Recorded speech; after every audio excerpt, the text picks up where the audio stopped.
Welcome to Stop Whining About Real Estate. Join us as we chat, sip, banter, and wine with the best in the biz. Grab a glass of your favorite vino, sit back, relax, and let's wine together. Hello. Welcome to our podcast, Stop Whining About Real Estate. I am your host, Sarah Birnbaum. With me is my co-host, Emmanuel St. Germain, and our amazing guest today, Jonathan Dolphus, who is the leader of the Dolphus Group, brokered by EXP, and somebody that I would probably consider a friend. I like how she said probably, by the way, Jonathan. Probably. Did you hear that? She inserted probably. Well, I don't know that I like that. I wanted to give you eyes to make sure we were good. Yeah, you know what? You know why she said probably?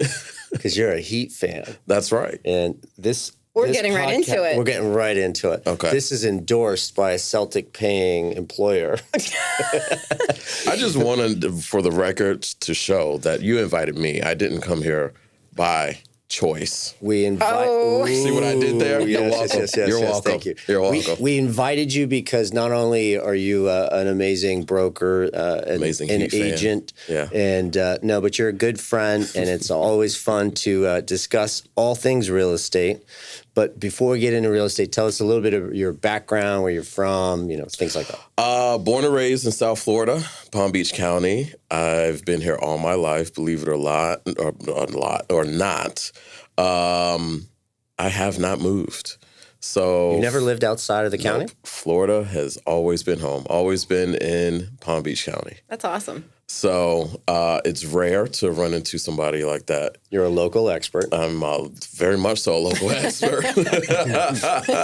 Love it. So I've been in real estate for 14 years consecutively, not like some of these other realtors that are choppy. You know what? I probably shouldn't have started with wine, but anyway. That's all right. We're getting you wine, and that's what it's all about. So been in real estate for 14 years. My parents actually introduced me to real estate from a very young age, doing flips.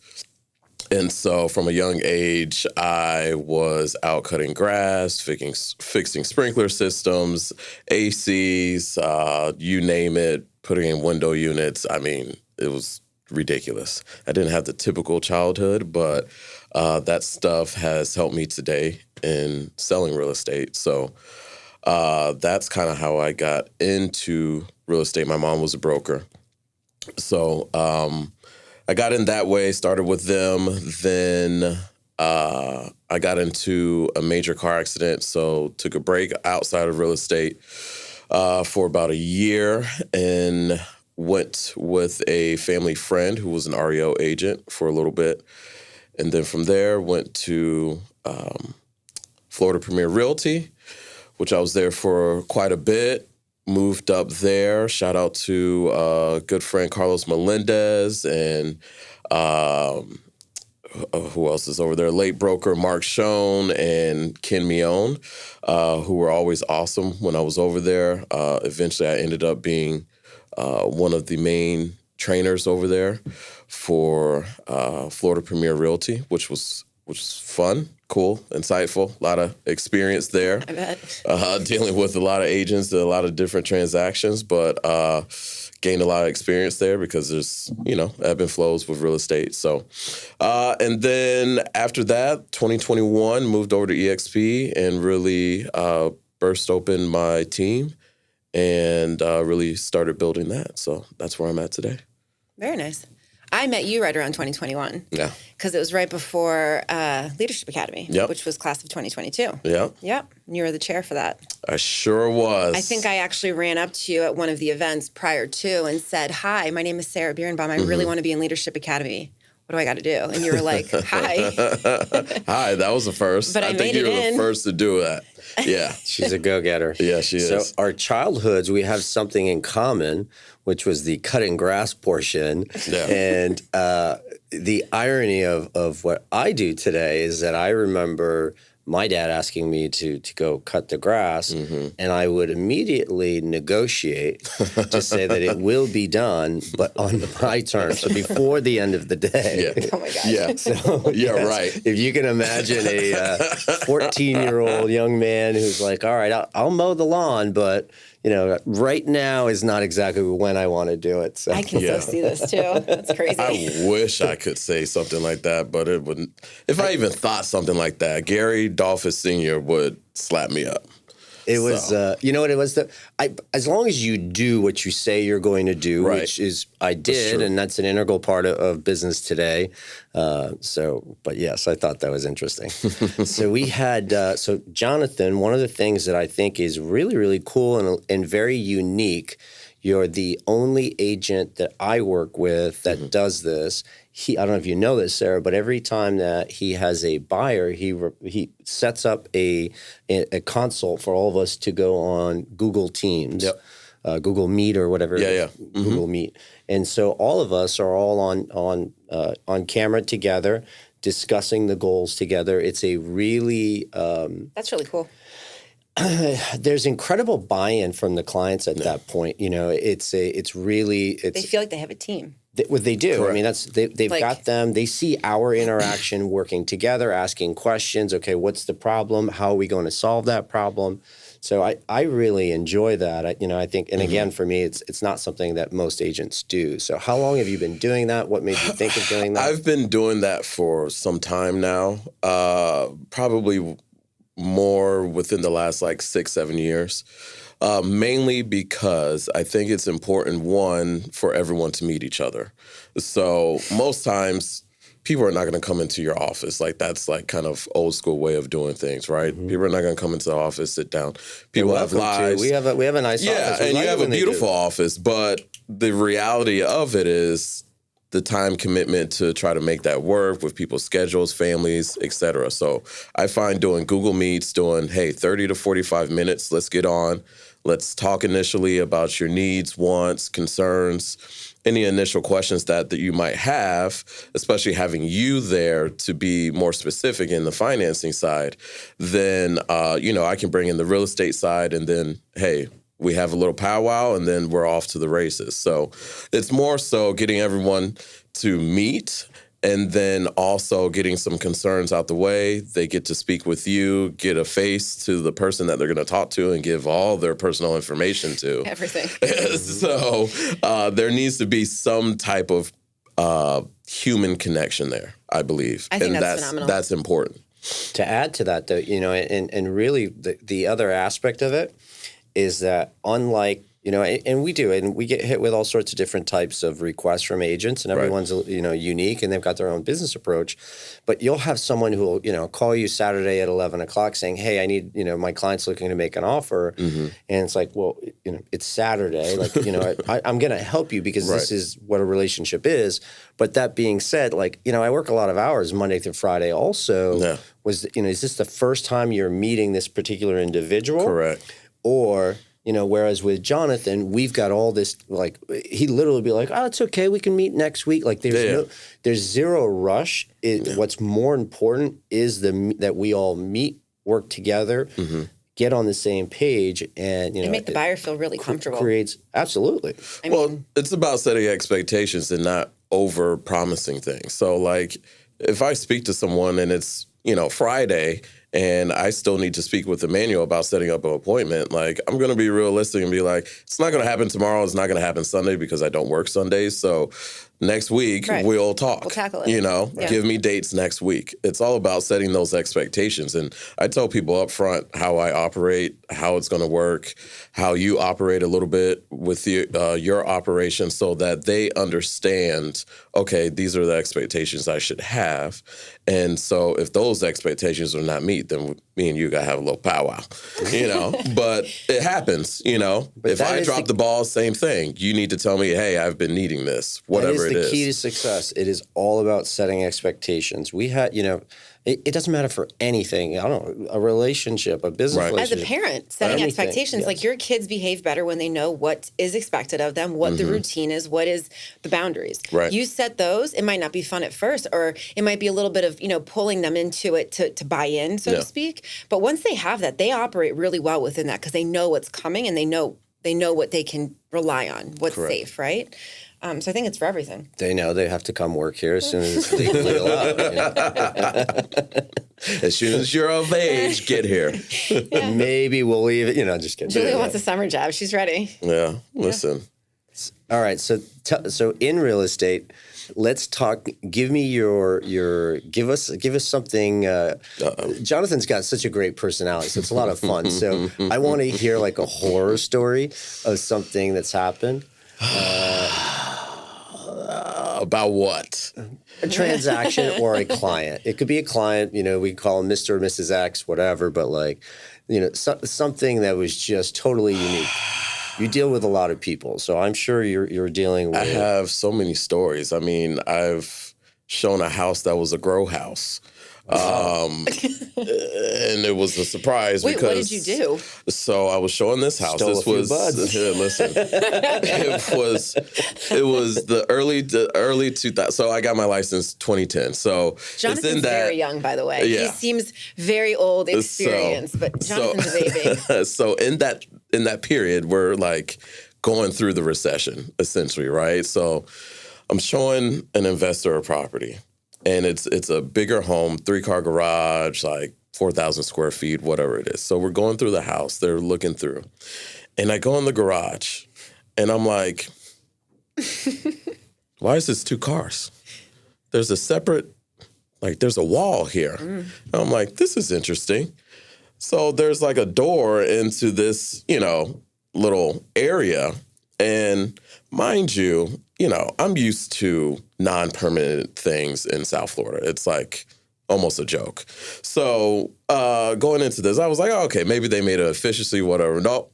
Full-fledged, windows blacked out, aluminum foil everywhere inside this room, and just remnants of marijuana in this room. I was like, let me get out of here before my client thinks I'm just like in here just sparking up. So I get out of here. I was like, there's surprises for you in the garage. And they're like, oh, wow. What was this? I was like, so you want me to explain this operation? So that was interesting. I've walked in on squatters. That's got to be scary, though. Yeah. Well, I guess you're a man. It's different. Yeah. I mean, we weren't in the best of areas, so. Got it. Do you walk around with any kind of protection? Now I do. Since that, okay, I did. That was a very interesting scenario. So now I usually, if I'm looking in not so great areas, I'll try to get there early to kind of case out the area and go through the house beforehand, because that was an interesting I bet. engagement, and calling the listing agent after saying, hey, we showed the property. Just want to let you know someone's squatting in there. All right, have a great day. You got to take care of that. Wait, what? What? Yeah, someone's living there. It's supposed to be vacant, right? Wow. It is. Listen, it's scary. I mean, so in a previous life, I used to sell cars, and I remember the owner of our dealership, my good friend Anthony, had asked me and a couple other guys to go repossess a car. Oh. And we're like, it was like an hour driveway. Yes, obviously. All of my military training, watching movies. And picking your perfect time to mow the lawn. Yes, the perfect time. Well, that was when I was younger. So this is my young to mid 20s.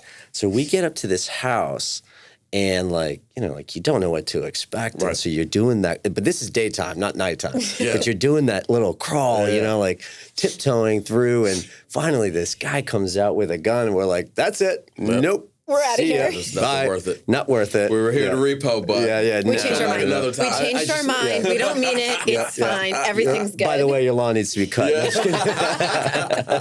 I know a guy. I'll cut it. He works on different hours, but he's good.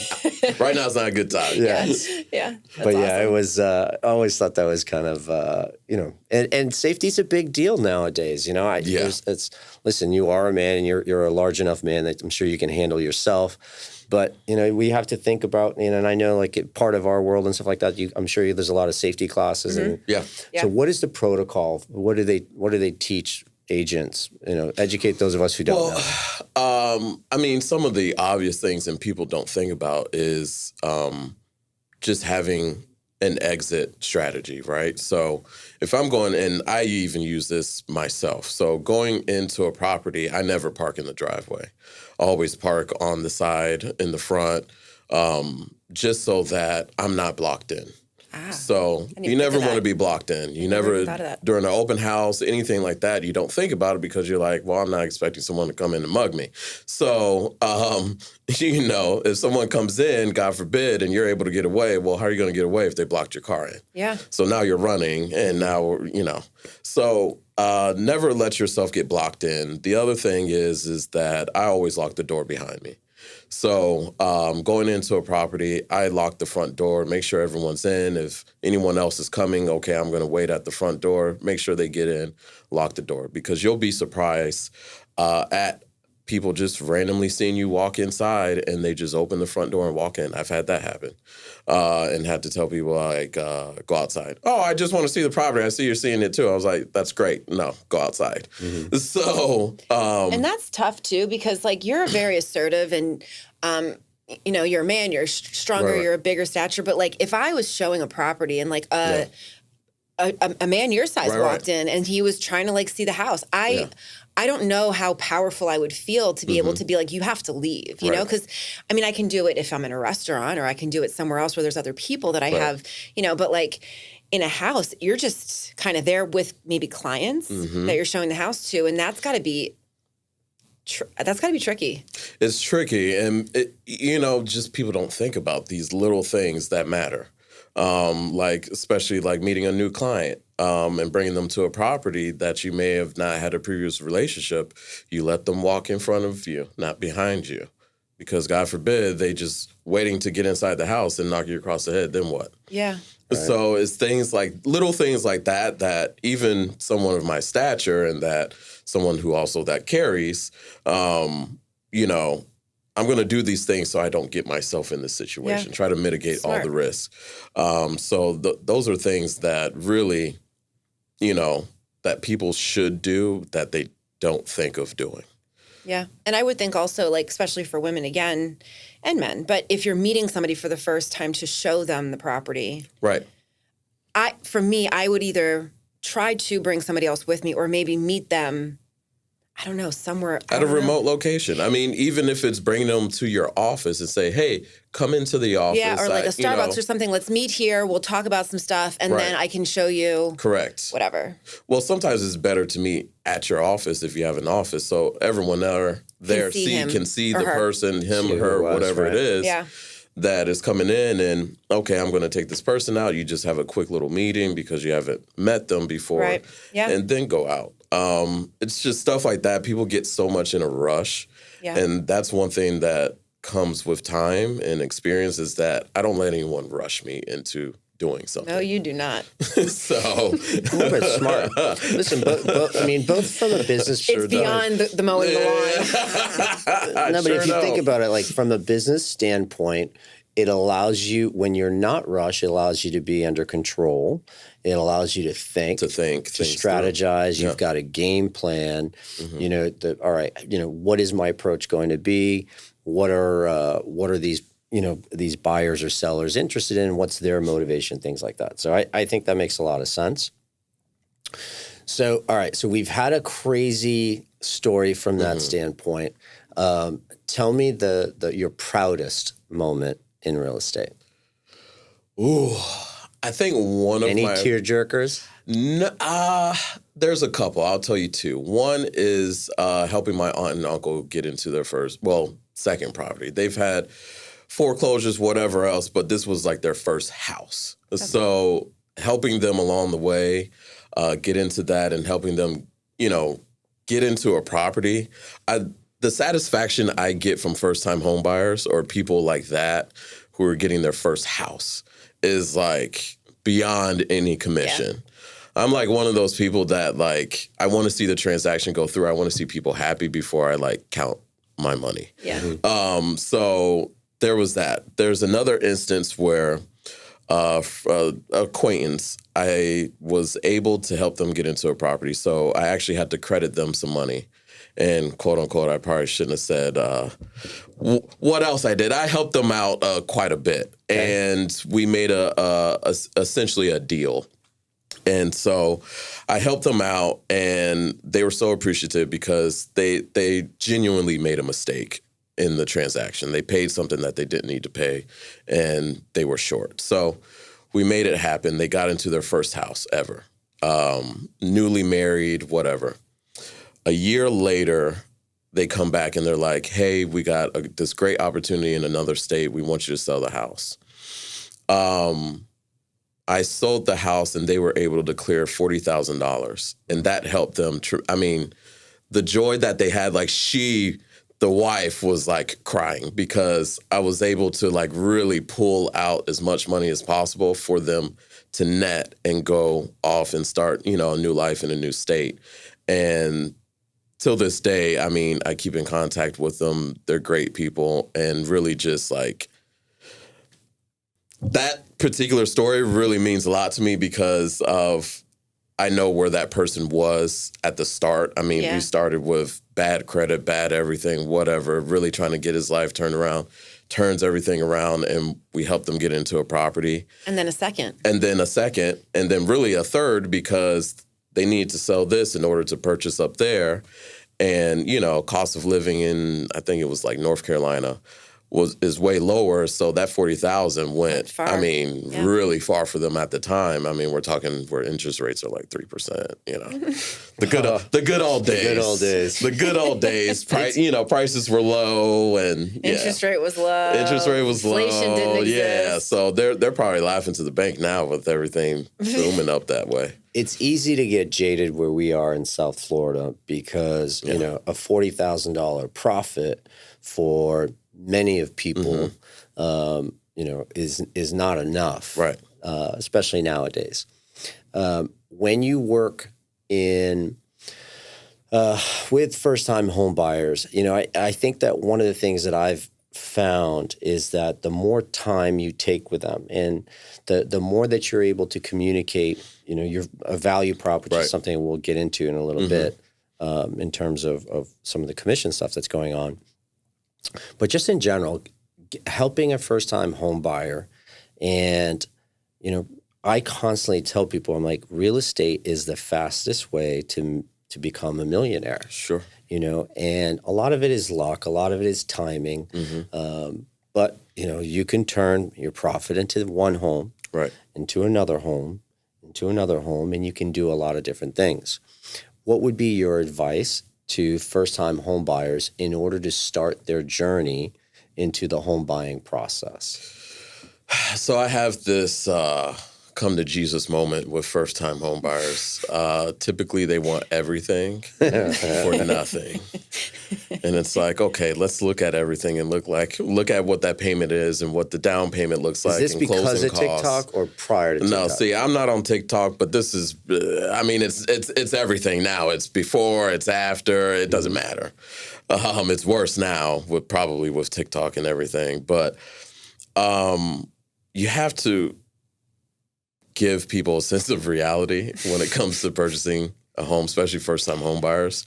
So a lot of the conversation is really get into the product, and we say product, but the type of house, whether it's condo, villa, townhouse, single family, that you can afford. It's going to get you in the game. That's just going to get you in the game. Right now, you just need to get in the game.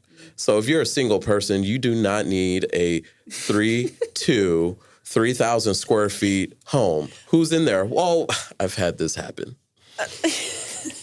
Where people are, my single ladies love them.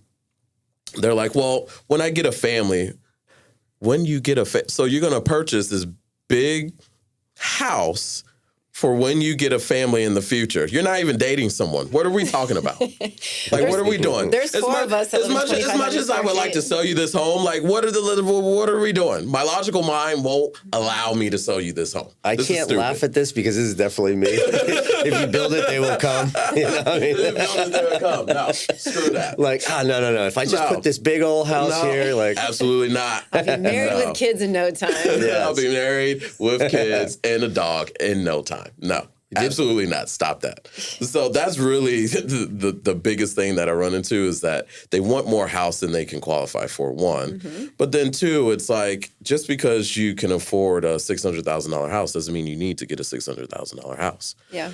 Sometimes that $400,000 house that needs a new kitchen and some flooring is a better house for you right now, so that down the line, hey, you didn't put that much into it. You put a kitchen, you put some flooring. That's what, maybe $10,000, $15,000, something like that. As long as everything else is in order, roof, your appliances, things of that nature, you're really starting to build equity rather quickly versus getting a house that has everything, all the bells and whistles, and now, but you're building equity really slow. Right. So that's the biggest thing with first time home buyers is like, hey, let's come down a little bit. Let's stop watching HGTV. All right, let's stop watching $1 Million Listing. Pet walker, hobby specialist. Let's back off all that. $3 million. I don't even know what you're talking about right now. Those are all shows? They have these shows, but they'll have a couple, and they're like, their budget I've heard of the two he said. Their budget is $5 million. He is a professional dog walker by day and a knitter by night, and she sells online classes for knitting. And you're like, wait a minute. We're going to buy a $800,000 house. I'm like, money coming from? Something doesn't add up. So the first thing that whenever I speak to a first-time home buyer, basically I'll say, listen, there's typically one or two ways we kind of get started. Either you and your agent, whether you're online or through MLS, or through Realtor.coms or Zillows, whatever, you've seen a property that appeared to be, the style in terms of fitting your needs, right? And then we can kind of work off that particular property. Or, your maximum that you could pay is $2,500 a month, but for the right, and then you always want to increase that right away. But for the perfect house, you might go up to, and then you let them talk, and they'll say $3,000. And so then you kind of work it backwards. But I think what I've found that's happened significantly is, especially with a first-time home buyer, they underestimate how much a difference between a 3% interest rate and a 7.5% rate is in terms of what that payment does and the affordability factor. And I think in general, when you look at this, we have a major problem in the moment with affordability for first-time home buyers throughout the country. We have an inventory shortage. We in South Florida have a balanced market at the moment, which is fantastic. It's a lot of fun. We get to do a little negotiation. Buyers and sellers are both winning, but there's many other markets.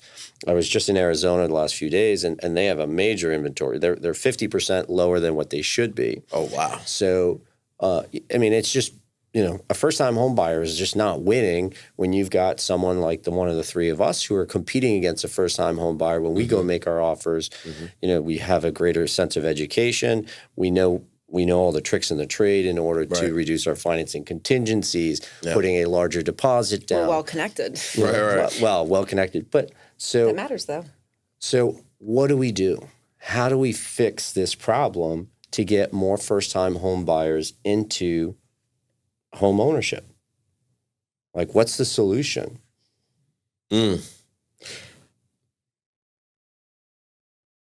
I think there's two. So every first-time home buyer is so proud and excited to be a first-time home buyer that they don't think, let me just get in the game. They think, what is my first dream home going to be? And I think, maybe it's not even my first dream home. Is what is my dream home? Yeah, right. And I think maybe it's just reworking that thought into think of this as an investment. Think of this as a long-term strategy to build wealth. How are you going to get in? What is going to be your ticket to get in? And what is that worth to you? And how much can you spend per month to get into the game?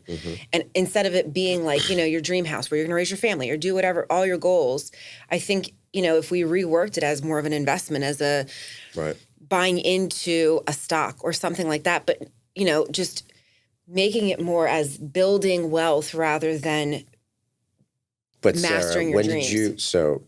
I know the answer, but when did you buy? I love when he asks me questions that he knows the answer to. When did you buy your first home relative to? Very late in life, I'll be very honest. Perfect. So, and I say that because I was on level 4.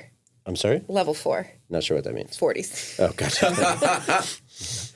I wouldn't know. I'm in level 3 still. Wow, what a liar. Just kidding. So, no, but I have this is where I think guidance would have been great. Mm-hmm. And, I currently have a loan that's about to close next week. A young man, 25 years old, works for Celsius upstairs. And, what I absolutely love what he's doing is he's buying a property. He's got his 2 buddies who are going to rent out the other 2 rooms. And he's doing it smart. And he's got a game plan. He's like, I'm going to live in this one for 1 to 2 years, and then I'm going to buy another one, not sell this property. Right. I'm not to take away from listings, but I'm big on don't sell real estate if you don't have to. Right. It should be just like I also say the same thing about the stocks. Yeah. Listen, at our age, we're all young enough to invest in the long game. Yeah. Don't just try and flip over your money and win. But I absolutely love what he's doing. Yeah, super smart.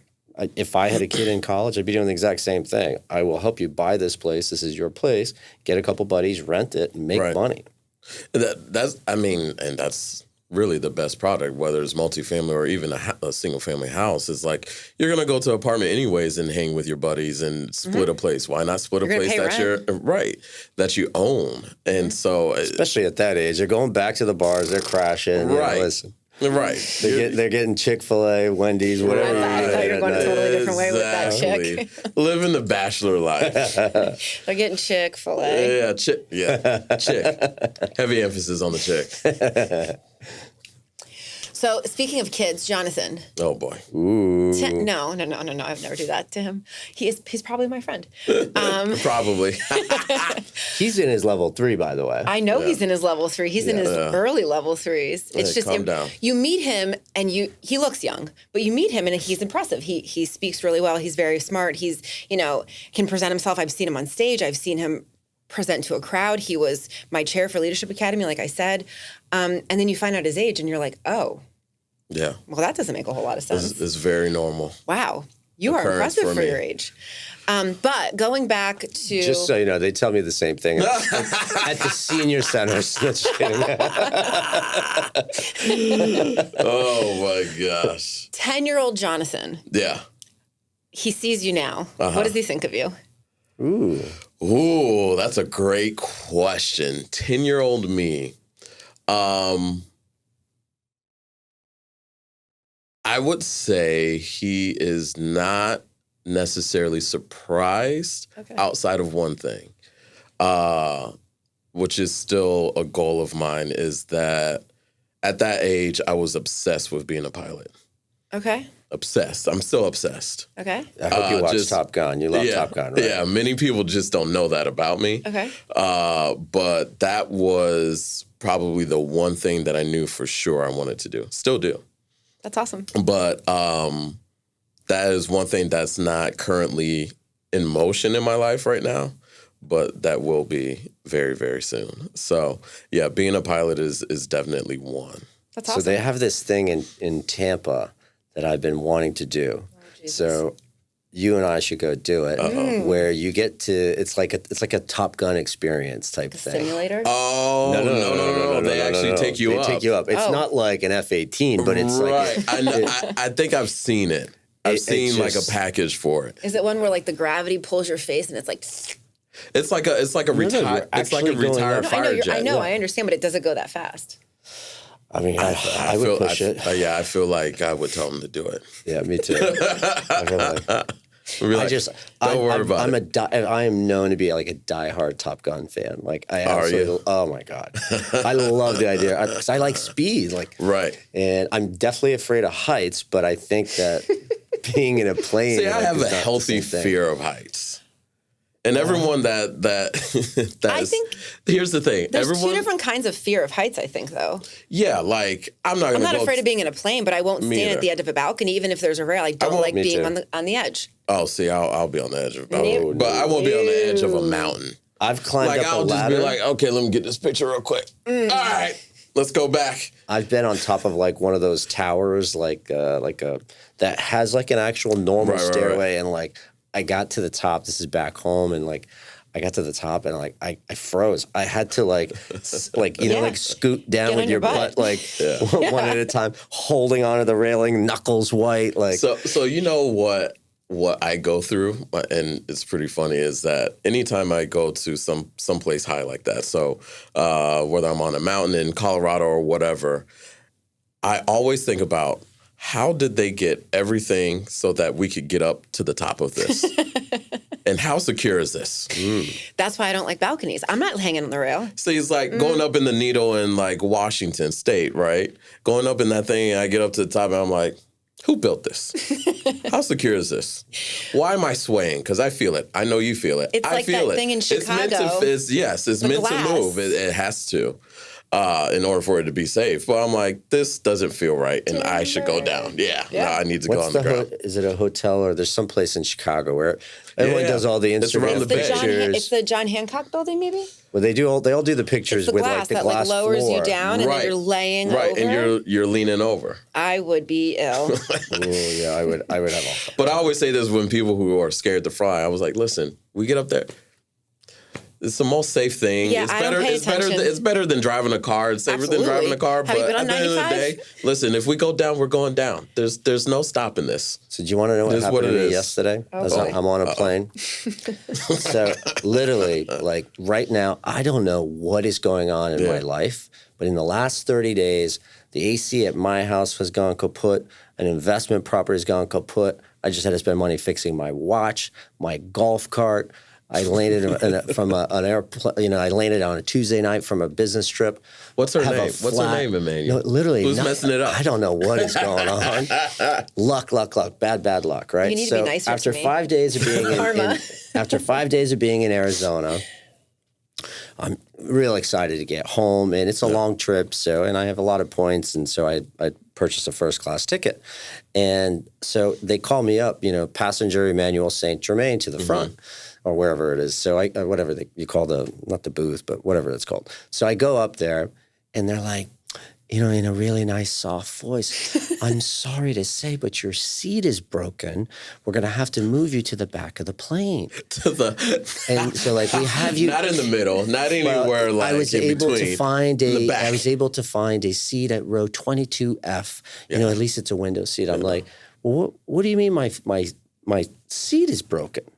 Right? Like, what is that all about? Well, we're going to try and fix it. So anyways, I'm like, all right. So, of course, you go through the emotions. And what's broken? You're like, this is, first of all, like, why me, first of all? Like, how on earth is this happening? You should have told him you said crisscross applesauce in the pilot. And, just right there in the middle. And then at the same time, then you're thinking to yourself, like, all right, losing it on customer service is never going to work. No. It doesn't. It's a waste of your energy. So you just got to take a few deep breaths. It is what it is. Obviously, it's not the seat that I wanted to be in for a 5-hour plane ride, but is what it is. Let's just get home.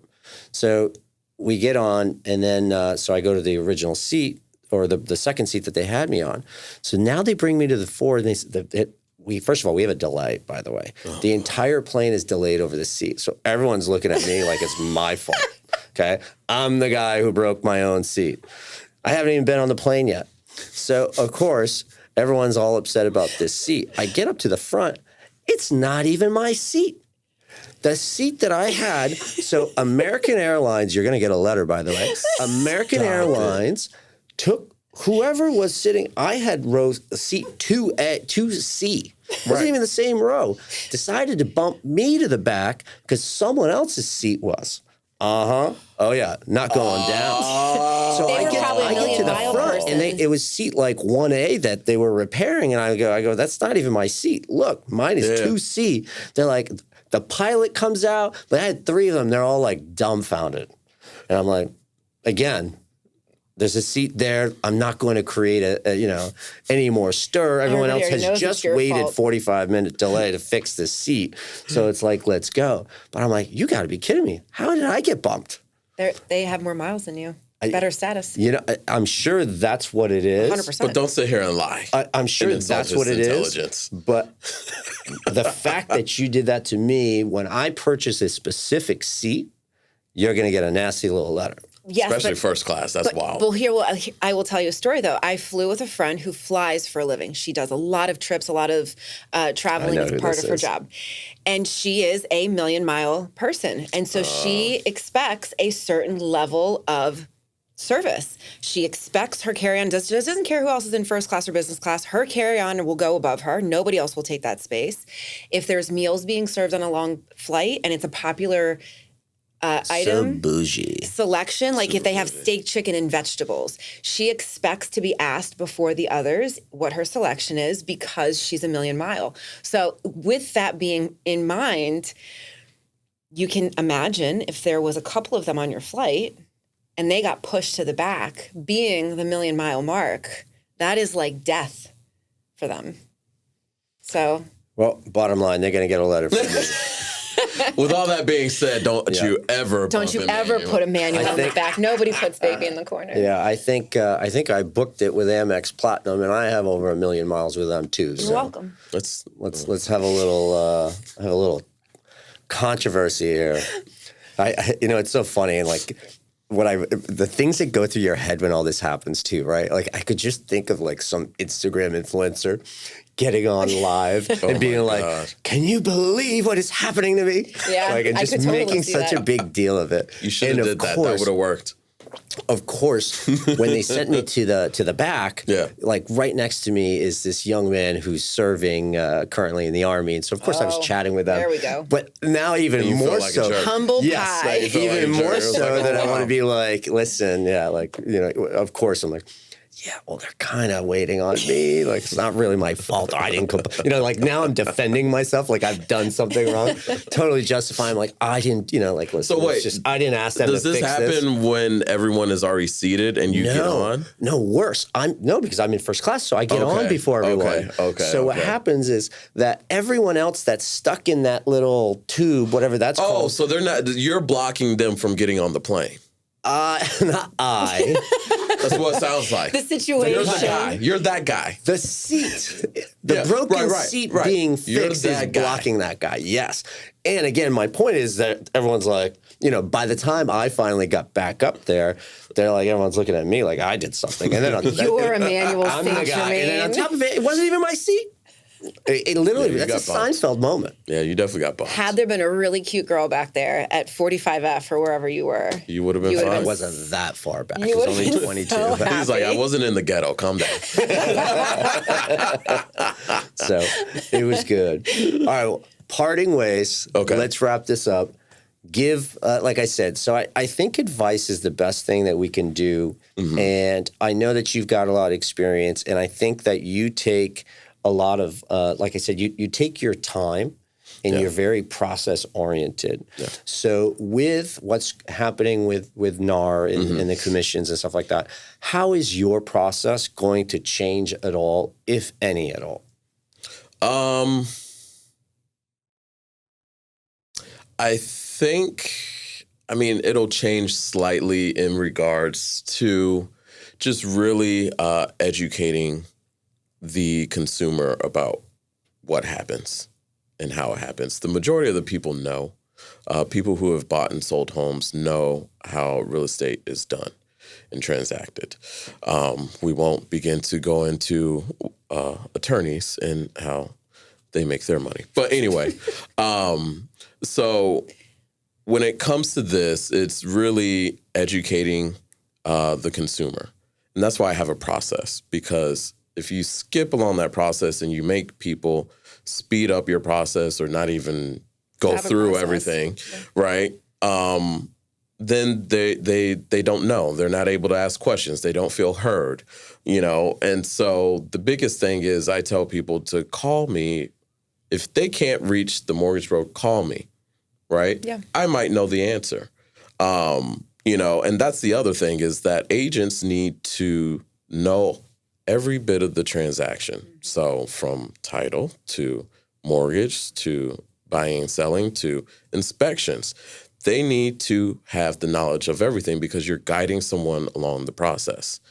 That is the issue that we have now, is that there's no process, there's no professionalism, there's no sense of realizing that this transaction is not about me making a commission, it's about the person that is purchasing or selling the property. And so our job is to make sure that happens and that everyone is happy at the end of the transaction, not to be fighting and bickering and, fighting over this commission and that commission. Listen, we do well. And if you put in a lot into this business, it will give a lot back to you. Don't get greedy. This is probably most people's biggest financial transaction that will ever happen in their life. And it may only happen once. So keep that in mind as you're doing your job, and keep the same level of professionalism that you have for $1 million client to someone who's purchasing a condo for $180,000. Like, it's the same process, but you need to go about that in explaining things, because you never know who that person knows and who they're going to refer over to you, and what price point that next person is going to be, that next referral.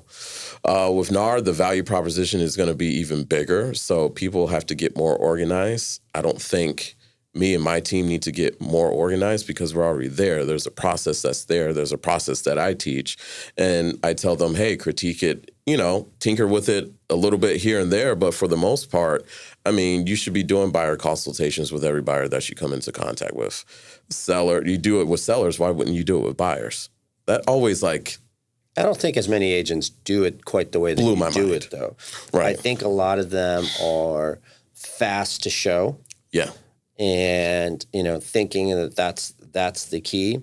Again, there's who am I to say which way to do it is the best way to do it? But, sure. But I think when you take, sorry to cut you off, but when you take your time, I think you can understand what the buyer, what's really important to them. It may be time, it may be budget, it may be, right. It may be budget and not time, and they're willing to spend so much time on it. But if you're trying to rush them, that's you're going to lose them. And I think it was you who probably said this at some point in the last couple of weeks, but figuring out what's important to them. And if you skip all of those steps, you're not doing that. You're just probably assuming what's important to them and running with that. And I think you could lose clients that way because they're what are you doing? This is not what I need right now. And my business mentor early on told me the long way is the shortcut and the shortcut's the long way. And that's reign true in anything that you do in life. Is you can't rush the process. And quite honestly, the process is there so that we can do things quicker and more efficiently. And so we can't go see a house because you think you can afford it, but then on paper, you mess around and find out. We run into all the time. Yeah. Well, I make $250,000. That's great. You write off $300,000. So what are we talking about? So on paper, you're broke. Yeah. Right. I'm like, well, what does that mean? And blah, blah, blah, blah.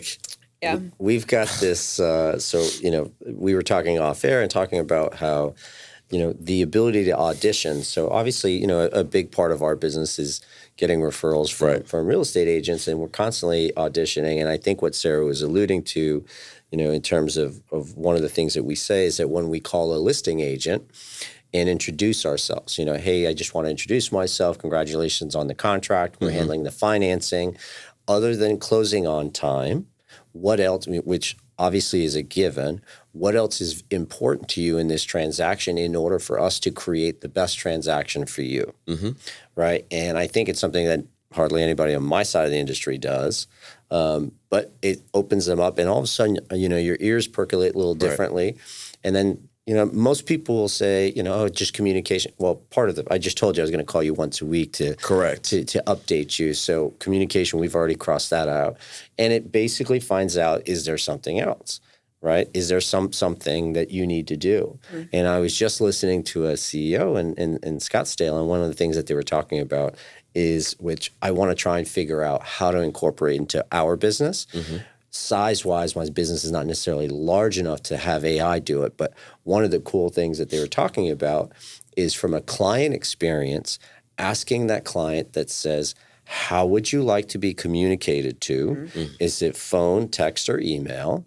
And when is the most convenient time for you to be communicated to? And, again, the reason I say scale-wise is that if the client says text at 7 o'clock at night on Saturdays, well, that's not necessarily easy for a mortgage company to do. Right. So you got to kind of figure out, how to actually put that in place. But I do love the idea.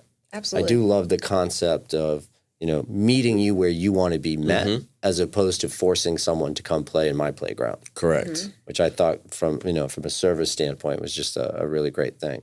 It's going the extra mile. Exactly. Yeah. Any last words of wisdom?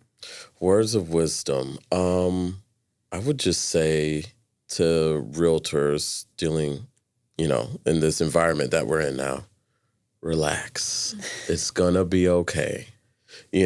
Fix the things that you need to fix because obviously you and everyone knows what that is. What is it that you don't do well? Are you not managing your CRM? Are you not following up? Whatever it is, do I need to learn something, that I'm weak in? Do I need to learn about the mortgage process a little bit better?